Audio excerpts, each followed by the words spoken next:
doom, doom, doom. I knock on the door and the wind blows.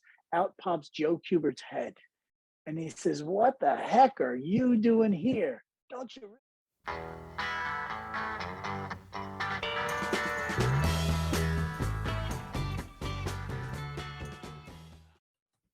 Ladies and gentlemen, I have a really special guest today, and I think it's really going to blow your mind. Every time I get into a conversation with Ian Dorian, absolutely is mind-boggling, blows my mind. We have such engaging conversations. It didn't take very long before the two of us realized, oh my gosh, look, you're reading my thoughts, and then you take these things and you times it by 10, and it's incredible. So and these talks are all about trying to find, trying to hear things you aren't going to normally hear. And so this particular talk is what you've done, Ian, in your career and in your life. It's that a lot of other people, they wait for opportunities. And there's that Marlon Brando movie, on the waterfront, when it's like, could have been a contender. And he's always like looking for that opportunity. But you haven't waited for opportunities, have you? I mean, No, I have not. Yeah, and that's such a unique thing, that while other people are waiting, you always find a way to keep moving. Yeah, and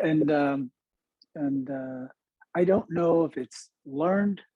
I don't know if I'm responding to something in the universe or to people, or if it's just something that was innate within me. But the desire to make real that which I imagine, and not just with artwork or images or sculptures or paintings or drawings, or just for the career, but for the people that I'm inspired by. As a boy, I was told by my uncle, "Why hang with the chickens when you can soar with the eagles?" And he said to me something very important also. He said, and first of all, I happen to like chickens and eagles. So there's a lot to learn from chickens. All good. I kind of like, if I could hang out with the chickens and the eagles, I'm cool with that. But see, that's the kind of the stuff other thing he said, it's golden.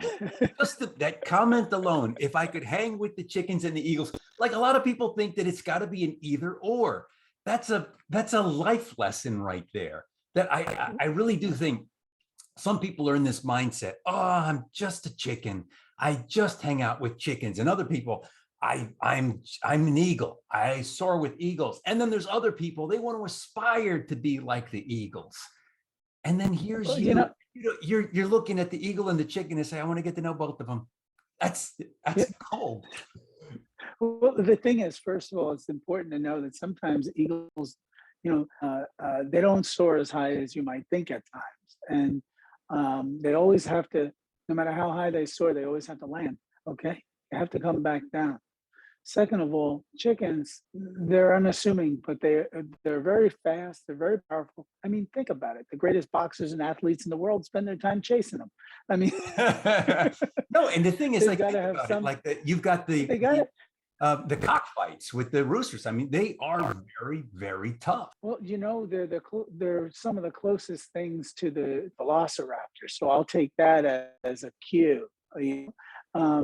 The other thing is to keep in mind that, you might see yourself as a chicken, but you might be an eagle anyway.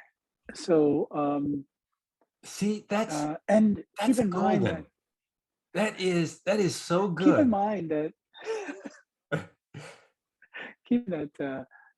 that some of the people you think are chickens may be eagles.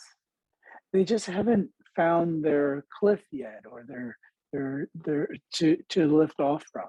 And so it's important to know to really see people on an equal level, regardless of their accomplishments. Yeah. And it's one of the most important and I would say it's one of the best, and it's unintentional, but I discovered it over time, that because I approach people as no more or less special, but just everyone as important or special, that kind of authenticity and sincerity matters to people. It matters to me when people approach me that way, and it matters to other people. And talking about experiences and opportunities, I mean, we're going to get into that, that you've had multiple opportunities in your life. So actually more opportunities than would seem remotely possible. Like, wait, what, you did what? you, and that's primarily why I wanted to make this chat, because I really do think that this is where your superpower is, that you have an uncanny knack of getting to know the right people. And that is opened the world up to you in absolutely unimaginable ways. I was thinking about it. It's like you've lived multiple storylines or multiple lives. And that's why I want you to share about what are these crucial things that you learned in life that have really served you so well. I'm going to go ahead and talk a little bit, because it's always better if I do it, Ian, because if you did it, it would be bragging, right? So I'm going to talk a little bit about you, and I'm going to brag for you, because it's absolutely amazing that you're a concept artist, a writer, storyboard artist, toy designer, sculptor, professor of fine art. You've also you lecture. You've done bodybuilding, martial arts. So just we're going back to when you were a kid here. That you went to you grew up in New Jersey, Elizabeth, New Jersey, and you went to a school for gifted kids where they focused on fine art, dance, theater. You're also somebody that's danced on stage, and you've danced in film. That's like that alone right there would be enough of a qualification for a lifetime. But it doesn't stop there. You went on to work. You graduated. You went to work at Bell Laboratories, AT&T. By 19, you were already apprenticing. You were already an apprentice at comic books. You worked with a whole bunch of artists under their tutelage: Neil Adams, Mark Pacella, Dan Panosian, Mark Teixeira. It goes on and on. Joe Kubert, Adam Kubert. Then you went to study, and it's like that is another career. That's another lifetime. Then you take off and you go study fine art and sculpture in abroad. You actually went out to Italy. You received a Master's of Fine Arts in Multimedia, Interdisciplinary Art from in Maryland Institute of College of Art. And then you studied marble carving in Pietrasanta. This is where I guess this is where they get the Masacarrada marble, isn't that area? That's right. That's right, exactly. Yeah, Miro Viviani and Bruno Bresciani. The two people the master carvers that you studied under. And then you went on to show your artwork at the Delaware Center for Contemporary Art, the James Howe Gallery, the Mammoth Museum. So again, like that's a whole other career. That's like somebody would have that be sort of their entire life experience. It doesn't end there. It just keeps going. Then you had clients that you worked with, 20th Century Fox, Fox Broadcasting, Marvel Productions, DC, Capital One, Rittenhouse. I mean, it goes on. Toon Studios. It's amazing, all the different things. Then you worked as a director, creative director. You went on to illustrate graphic novels, create IPs. This is where you created Law of Resistance. You were also working with Jim Kruger, Bill Sienkiewicz, Mark Teixeira. It's incredible. We'll talk about all these different aspects of your career. And then you went on, you worked as a professor, teaching some of these things. You were teaching in Maryland. You were teaching at Joe Kubert's School of Cartoon and Graphic Arts. You were teaching sculpture as well. This is absolutely amazing. So this was, and you lectured at universities and museum collections of sculptors, on sculptors, including at the Vatican Museum collection and at Rodin. You've also been a practitioner of martial arts, and you studied with master martial artists. This is amazing, because when I look at this, Each one of these things that I noted would be like an entire career for someone. And so uh, how do you pull this off? How do you, like I said, most other people wait for their opportunity. And because you don't wait, it's afforded you this incredible life where you get to do all these things. It's like you want these things, you imagine them for yourself, and then you make them happen.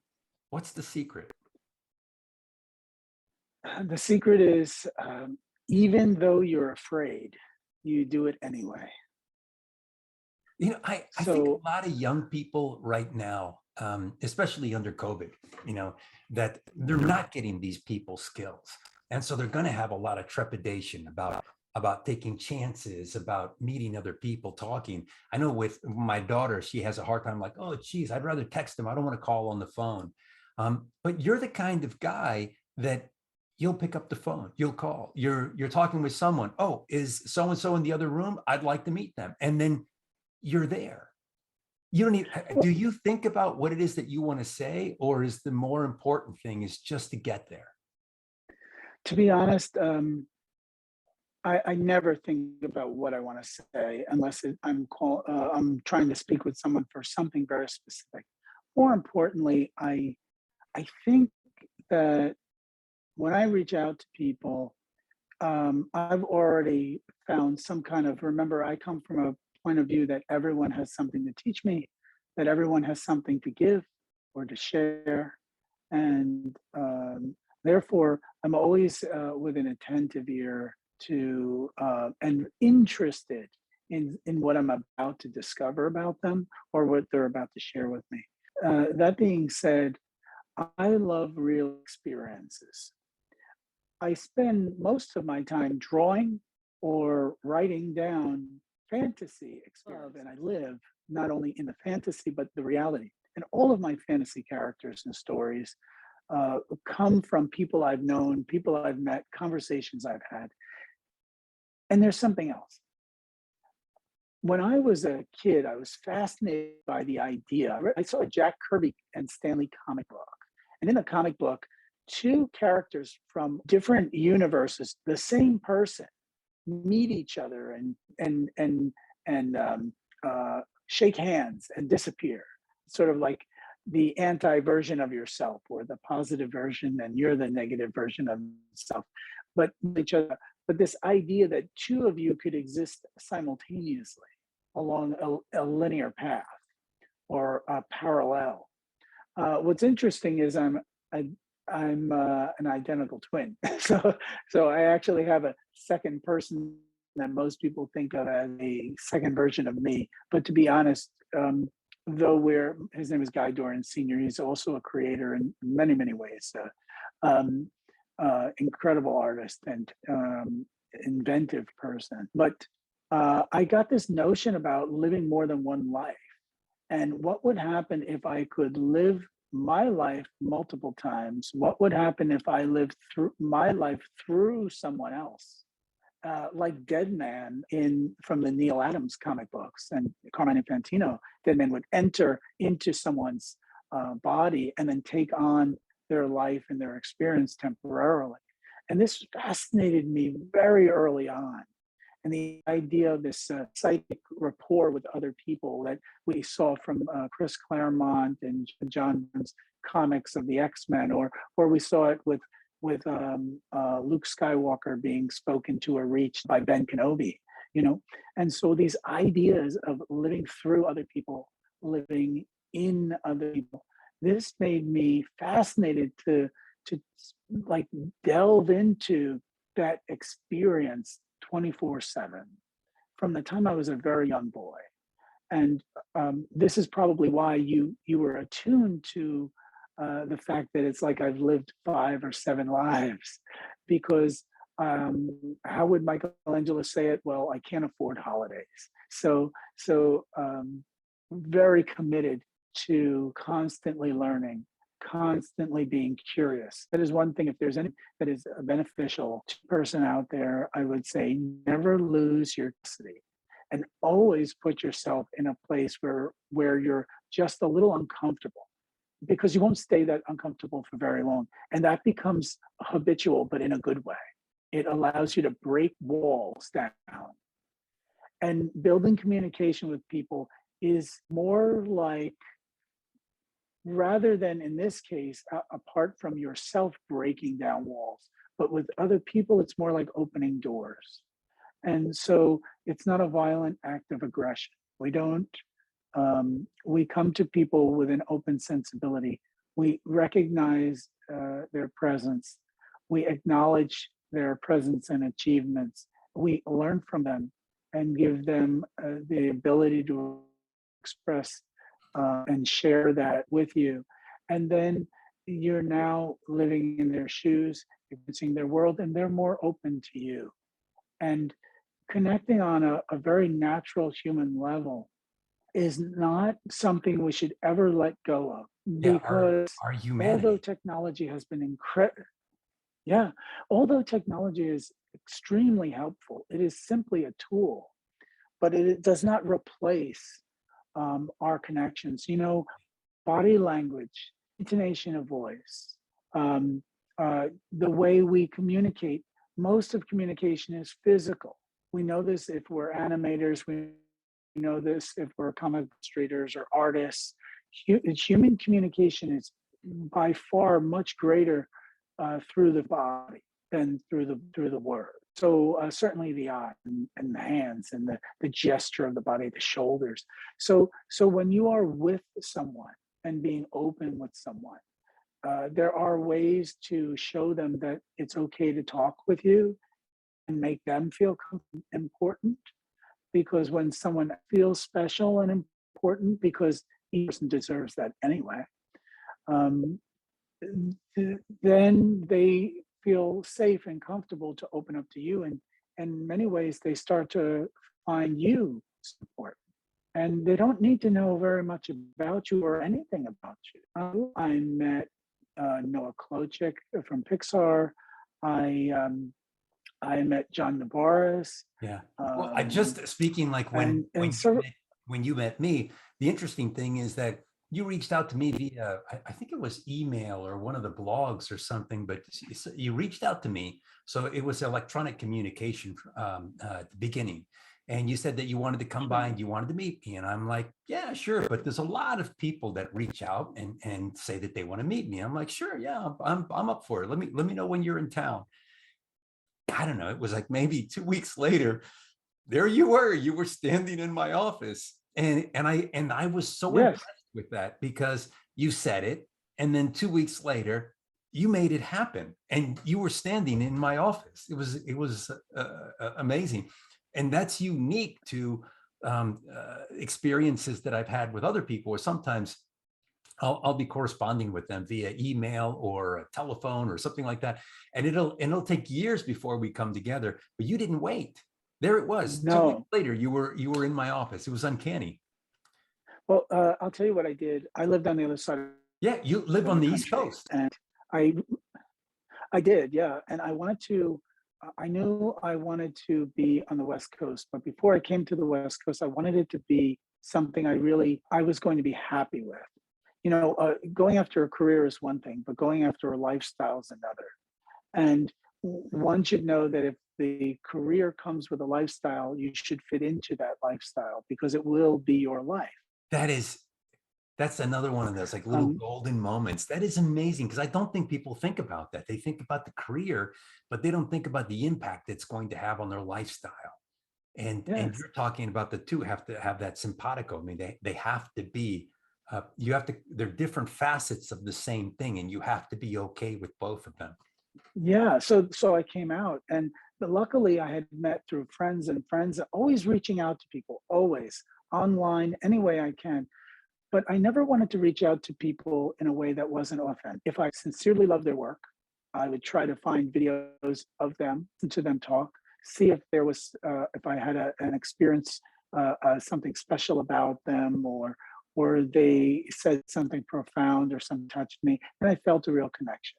Once I knew I felt a real connection to their work and to the person on my end, I would then reach out to those people, such as what I did with you.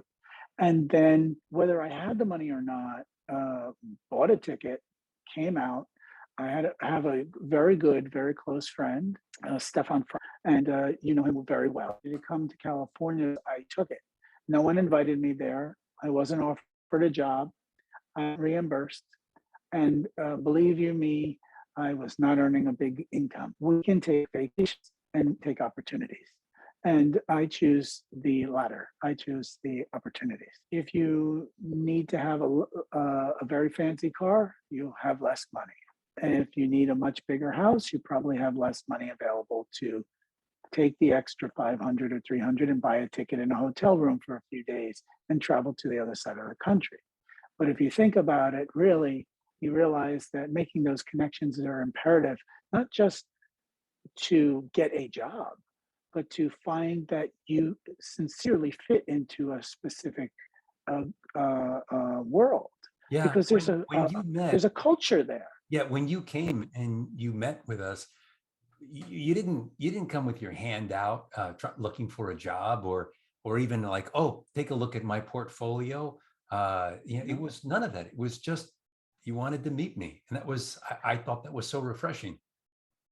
Well, I thought it was the most important first, because I already made my artwork on my own. I was going to keep Yeah, making it. yeah, The other thing was I wanted to know that we got along, that we liked each other, that before I ever even discussed that the fact that artists. As a matter of fact, many of the artists that are friends of mine today, from Pixar, Disney, Sony, DreamWorks, many of them didn't even know for the first few years that I traveled back and forth to the conventions, to the shows, or to get a day in the life in a studio, Disney or what have you, a tour. Most of them didn't even know I was an artist actually initially.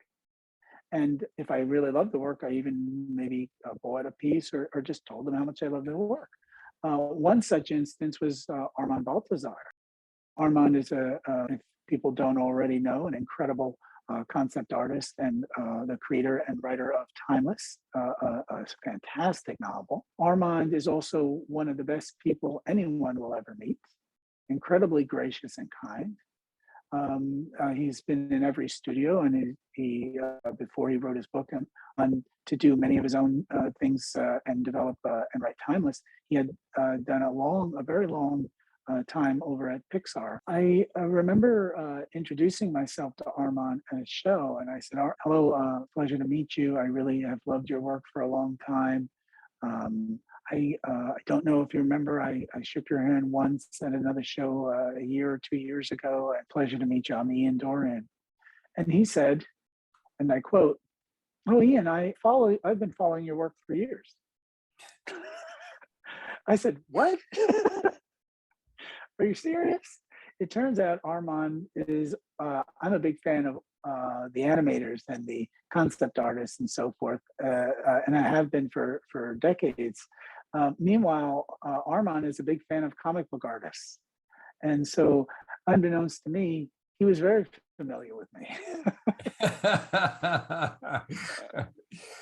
Yeah, that's amazing. And it goes back to the chickens and the eagles. In Yeah. this case here, you want to know both worlds. And that you said sometimes chickens are actually eagles and eagles are chickens. And Yeah. that line begins to blur. So, and it's funny that he's working in comic books and he's watching the eagles soar or he's working in animation and he's watching the eagles soar in comic books, and you're in comic books and you're looking at the eagle soaring in animation, but to each other you're both eagles. And it's a fascinating, just like I said, it's golden what you said at the start of this talk. It really is true. I'll mention Neil Adams, Jack Kirby, Joe Kubert, Bill Sienkiewicz. So all of these people did one thing for me. When they met me, they treated me with respect. When they met me, they took their precious time and spent time listening to me, learning about my life, hearing what my desires were and my passions were, and giving of themselves. Both they taught me about technique, and they taught me how to approach and think about problem solving within my field. But the greater thing they gave me was the open ear. When I knew when Jack Kirby and I met and we spoke just a few minutes, he said to me, it was a convention, it was the 1980s, a few years before he passed. He said to me, "Hey, Ian, come around the table." He was behind the table, of course, he was signing and so forth. He had his artwork there. And I was just scared, a couple of sketches in my hand. And he said, "Come around the table, let's talk. It's easier, not so much noise." I spent the entire day talking and listening to Jack about how to create characters, designing characters, what's important in characters, why the readers are important. Jack had this way of speaking where every time he said something, he ended with a smile and lifted up on his toes. And I felt like I was important. He put his hand on my shoulder, but at those days, at that time, it meant you're okay, you're safe with me. And this is relevant to my life because it connected to me. And this is the only reason why I mention it. But I was an Eastern European Jewish kid growing up in northern New Jersey, just outside the border of Manhattan.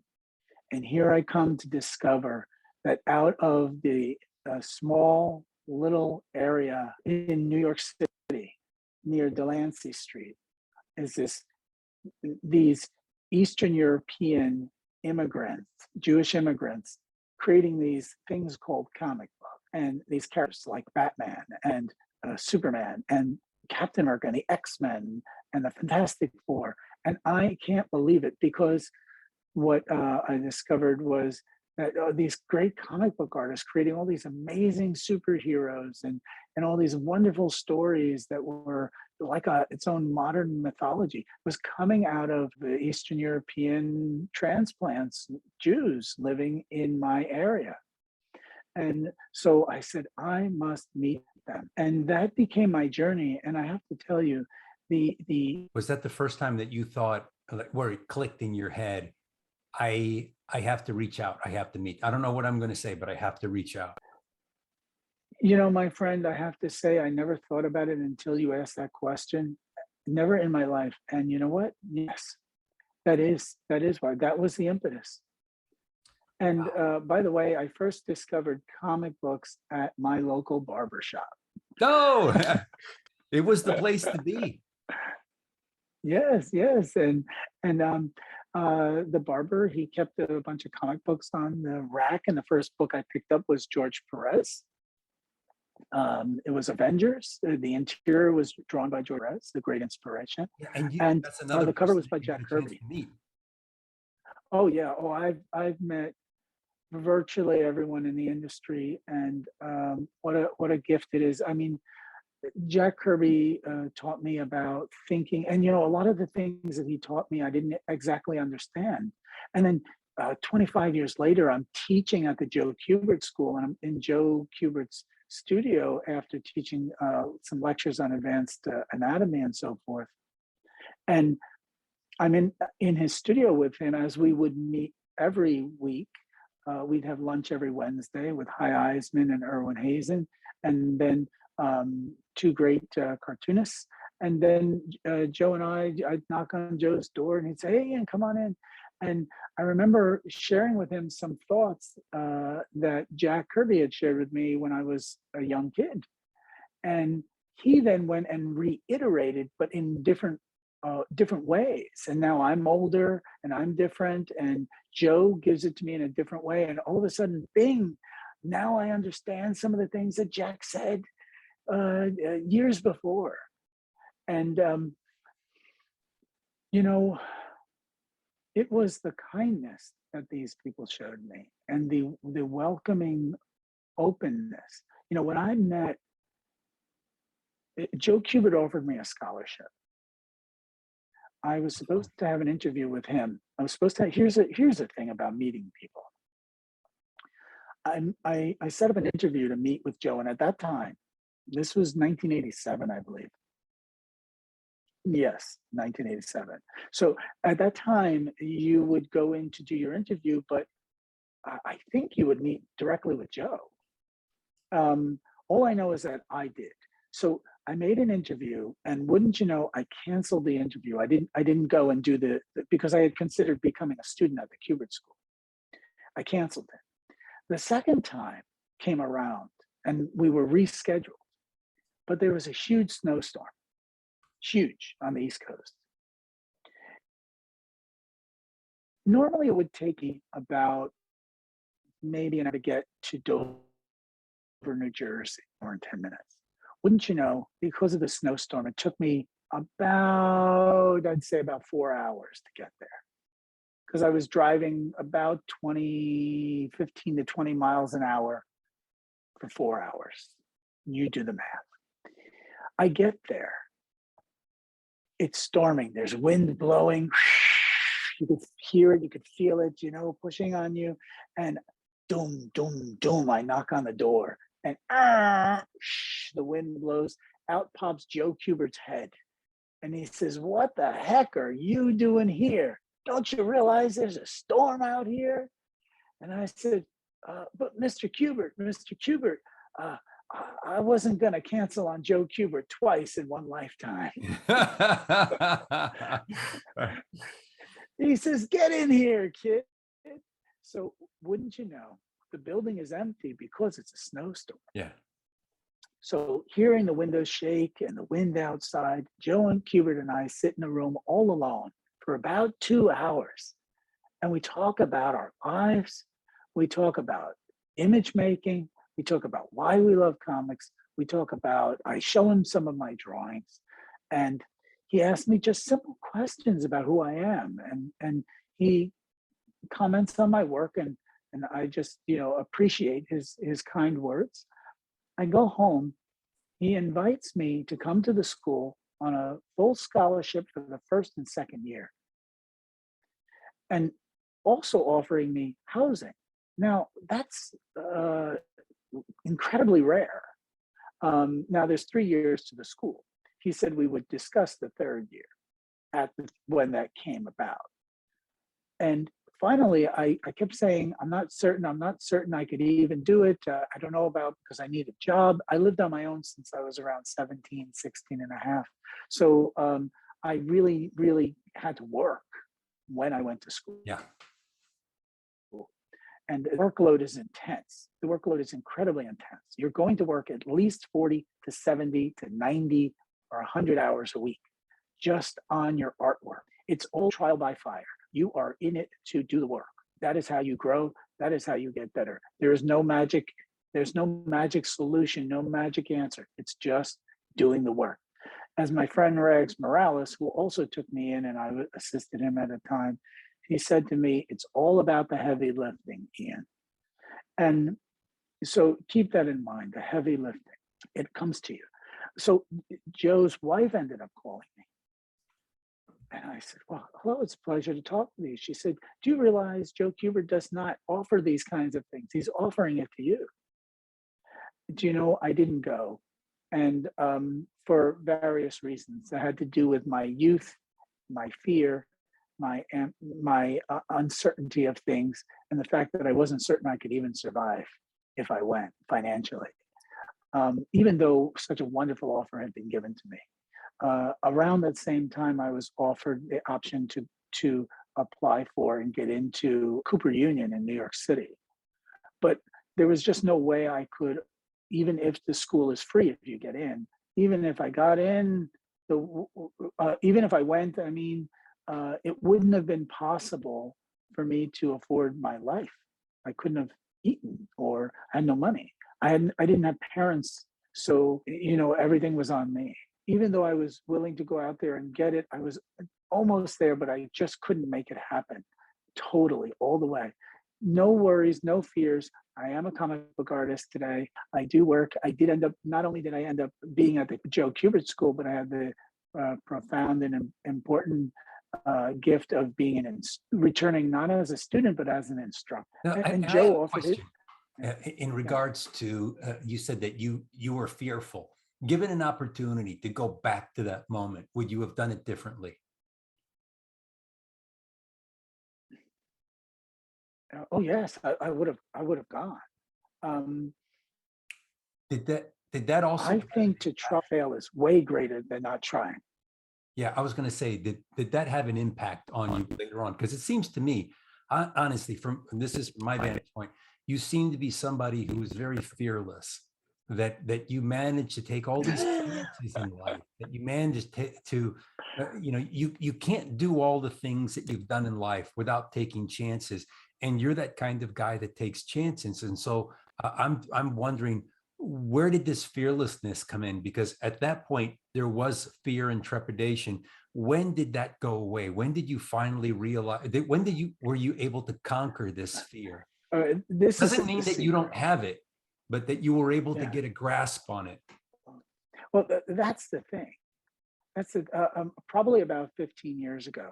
But to just give you a direct answer and then go backwards. So that's the thing, is I never got over it. I just learned how to manage it. And as I took a small chance, I did it in small steps. Take a small chance, send an email, take a small chance, send a voice message, take a small chance, go and make a visit, take another small chance, go and move. So this is incremental. Don't consider yourself having to get to the top of the ladder with one leap. Each step may seem like a failure to the top, to get on that ladder, but it is not. It is one rung closer to your goal. So every time you take it, it's a small step, but it's leading you to exactly where you need to go. So take the small leaps. They're easier to manage, easier to get through, and they give you greater strength to get to the next step.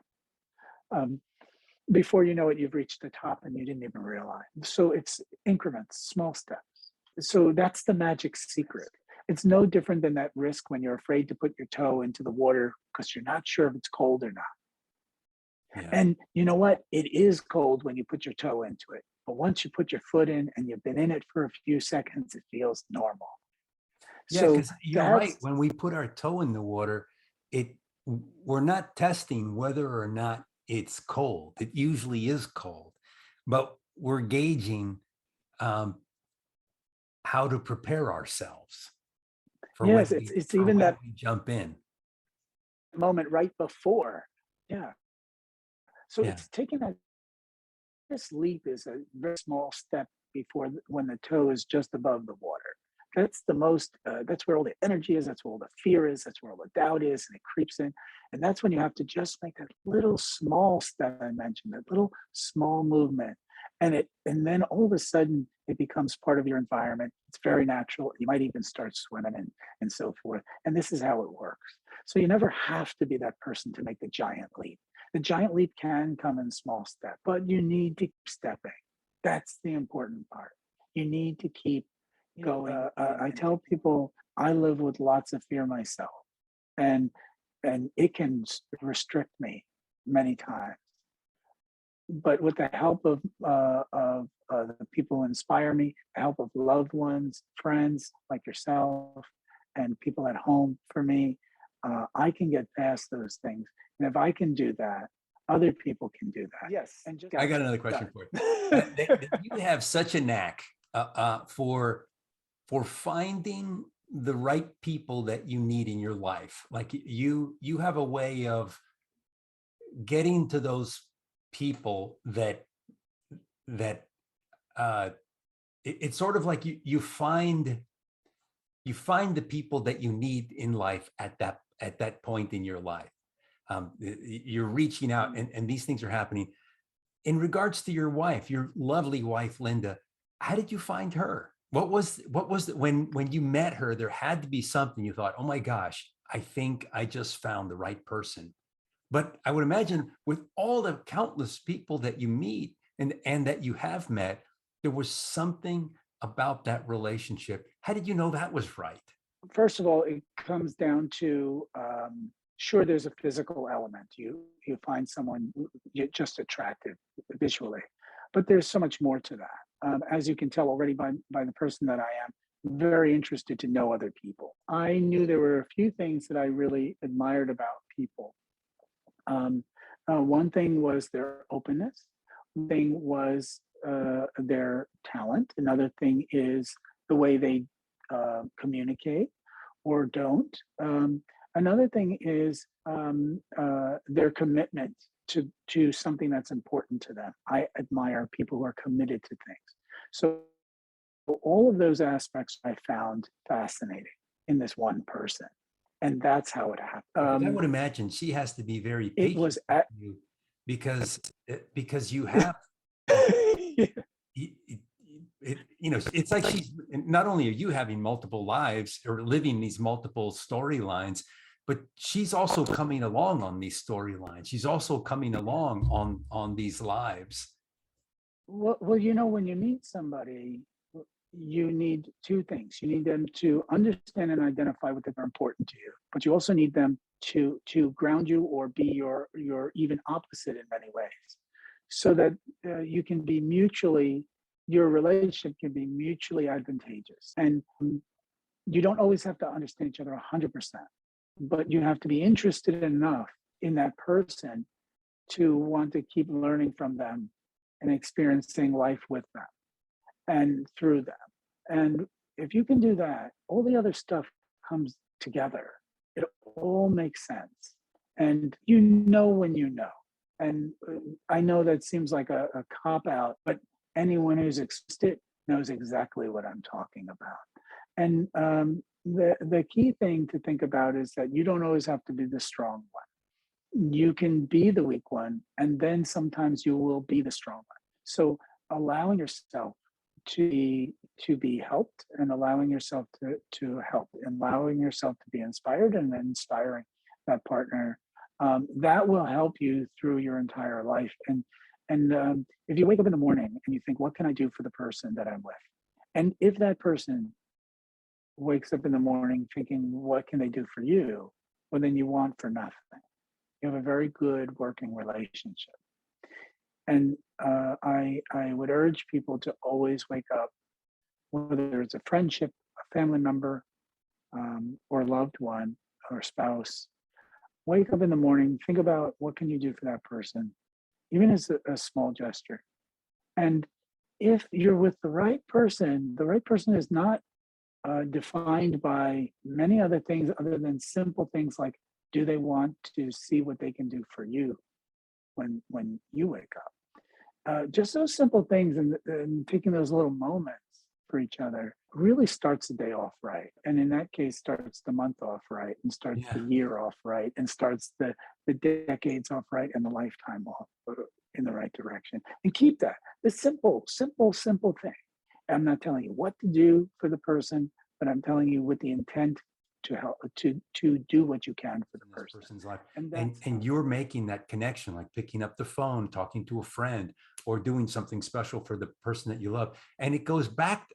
See, these are really important things, because it goes back to what you were saying at the beginning of the talk, which is that it isn't necessarily what you get out of this relationship of meeting with other people, but it's also being respectful back to this other, so that it really is a wonderful relationship that where if you are having a not a relationship in this sexual realm, but you're having a relationship with people, and how important that is. It's not just that you get something from somebody. Oh, I met so and so and I got a job from them. Oh, I met Joe Kubert and I got this scholarship. It wasn't about that. It was more about this relationship, and you're extending that even to somebody that you ended, your wife, somebody that you married, that you have the same philosophy that where it extends beyond just what you get out of it, but what also what you can do for them,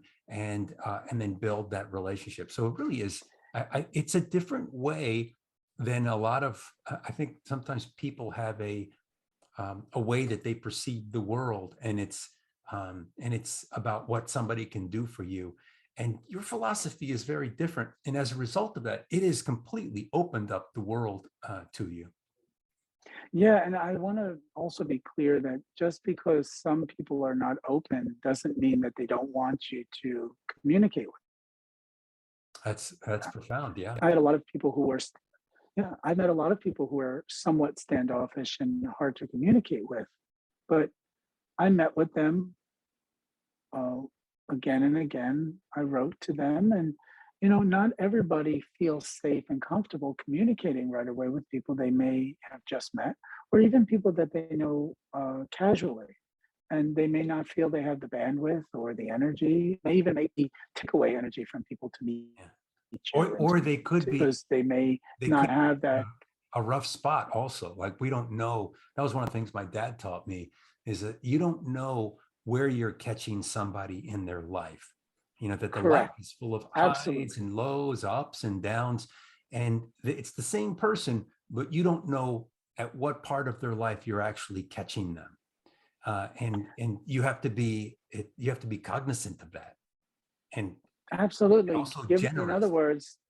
in other words, it goes back to whether you're thinking of yourself and how you feel, or whether you're thinking about the other and you're empathizing. Yeah. If you do the best that you can to empathize with others, and quite honestly, give them a break. And if they're not the best to you, work on them, but work on them in a loving way and compassionate way. And, when people say, "I don't want to work for a relationship," no, actually, you should, because you do it for everything else. Communication is not easy. It is hard. And oftentimes, some of the people where you have the most challenging communication with, as long as you stick with them, you become more close and know more about one another and trust one another greater than even the easy relationships. So it is important to work through it. It is important to take the extra step again and again, but to do it with an open mind and appreciation. There's a lot of people that I call or that I talk to, and they're not good at calling back, and they're not good at those things. And I do get frustrated with that person. It's to get a lot less strenuous on you. It's easier on you because it's maybe it's an aspect that people like, that even though they seem like they don't want to speak, you continuously reach out. I have a friend that I made back in 1997. And we are friends today because I stay in contact with him. I've never let him go. Yeah. And I want you to know, when a bunch of us met him in Europe, he was not having it. He really wanted his privacy, his space, so much so that when a couple of us were at a dinner, we were all studying in Italy, and we were at a dinner and noticed this friend of mine now across the table. He had his menu up over his face once he saw us, so nobody. So of course, what did I do? I got up and I went over to talk Went to over there, him pulled the menu down. It is you. and gave him the warm smile and this and that. And man, was he bothered. But I have to tell you, I said a few words and I smiled at him and I let him go, and he chuckled. I got a little smile out of him. Wouldn't you know, after that, slowly he broke down. Slowly he opened up. And then I found he was deeply rich, kind, deeply loving person. Yes. Easily. So I've never seen people with very strong defenses as people who aren't sensitive. It proves to me that they, for the most, brilliant. What a brilliant analysis. That is wonderful, because I think that people believe the opposite, and you just flip that. And so if you only have easy people to deal with and everyone that agrees with you, you never learn how to deal with people.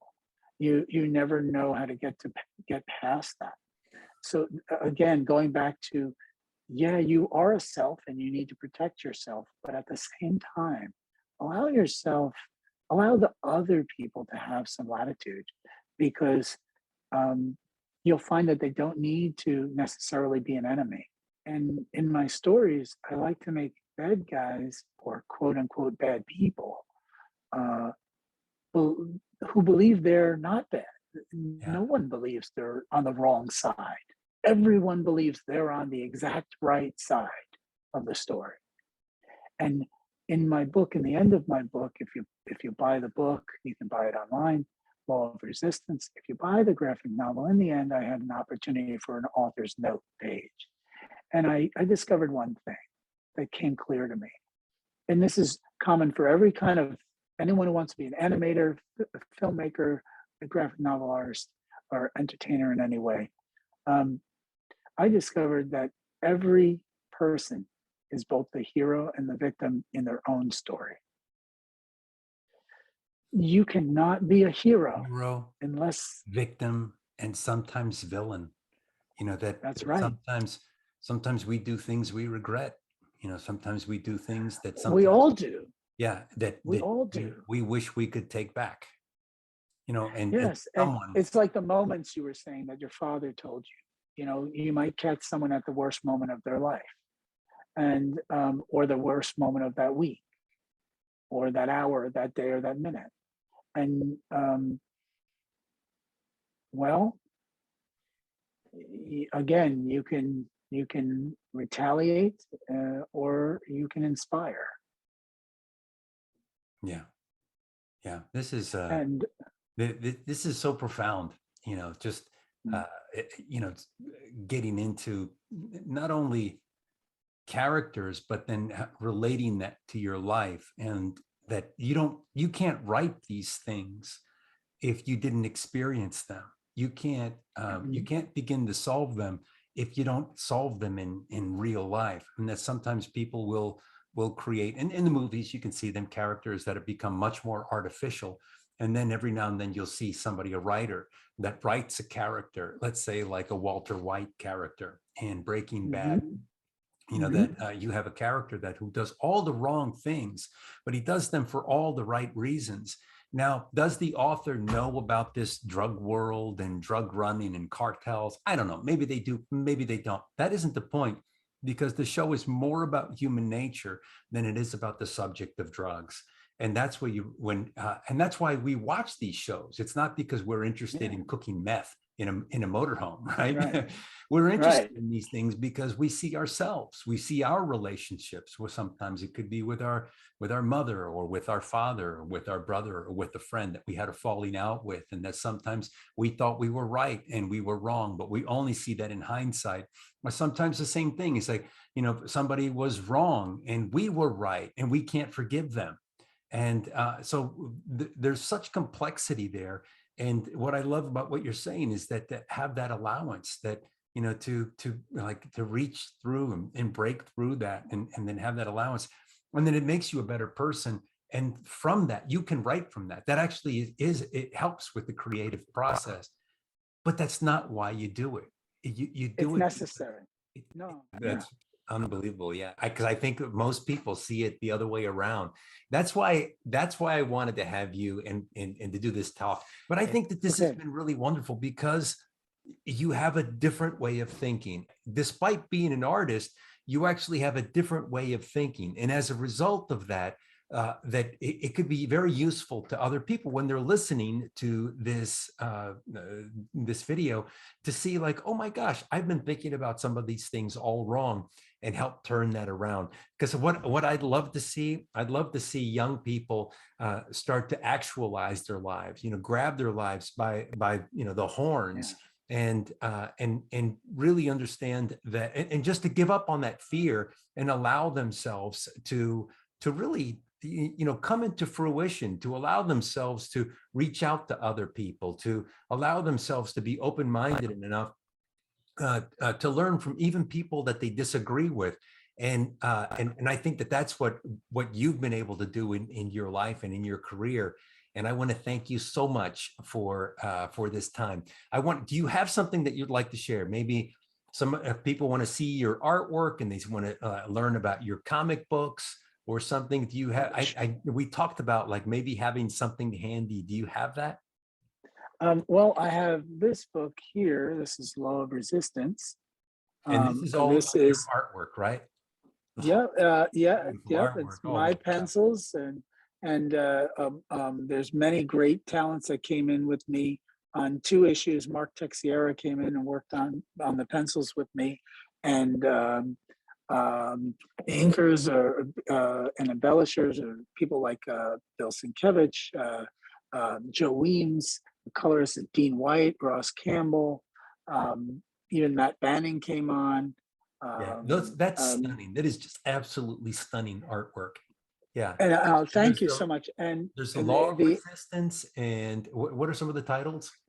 upcoming next, which is already completed, is Son of Resistance. There's also a Law of Resistance holiday special, and they're all full trade length. And then I am currently developing and many pages in on the final installment, which is Children of Resistance. And you can find that at the PKMM Entertainment website and at the shop. But you'll also see it on other venues this year. Okay. So we did a low print run to take to conventions because we wanted to meet people and share these with people, and also get their feedback, their immediate feedback. Yeah. And Are you going to be but at a convention where people can meet you? this year, typically I am at several different shows. This year, hopefully, we'll open up more shows, but every year you can usually find me at New York Comic Con upstairs, not in Artist Alley. I'm usually with PKMM, selling the books and meeting the people because I want to meet them. I want to hear what they have to say and I want to share with them. Are you going to You be at the will, San Diego Comic-Con? I have never done it as a guest. I've done the show.